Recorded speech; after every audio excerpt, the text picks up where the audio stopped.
Here we go again. Another record to discuss with you guys about the climate. And as I'm sure you know, it's not a good record. So the New York Times reports here, the average temperature of the lower 48 states reached the second highest level in the historical record in 2016, the government said on Monday. The National Oceanic and Atmospheric Administration reported that only 2012 had been warmer in archives stretching to 1895. The second hottest year on record since 1895. Would you like to take a guess what the most hottest year was? The record itself. 2012. Very recently. And, of course, they go on to explain, yeah, we expect a lot more of this. We expect a lot more of this. More bad records being broken. Another record. We've covered these stories over the past few years, but, like, there was wildfire and drought records set in California, in the western U.S. There was a story about how the Middle East might be uninhabitable by the year 2100. That ain't that far away. And you think you have a refugee crisis on your hand now with Syria. Wait until the Middle East is totally uninhabitable. What's going to happen? You might actually find an argument here that might get Republicans to want to act on the climate. Hey, your country will be flooded with Muslims if you don't get your act together. Oh, shit, green technology. I love green technology. Let me tell you, green technology is tremendous. Believe me.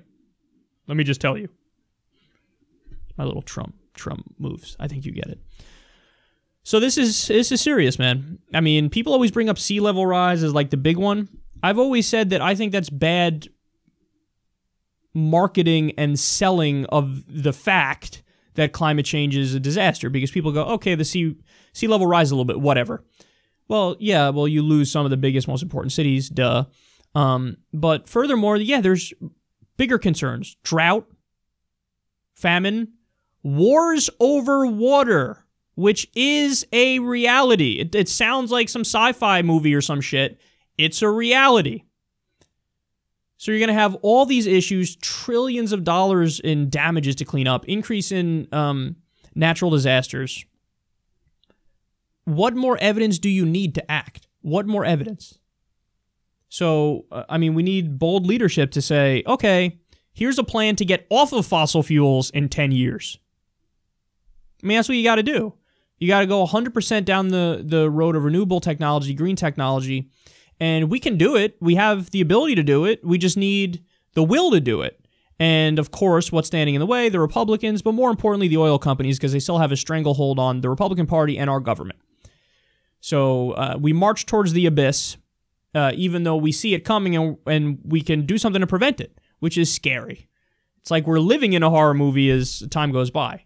Like, you see your eventual demise, but you're like, whatevs, what are you going to do? We should do something. We should stand up and fight, and the time to drag our feet is over.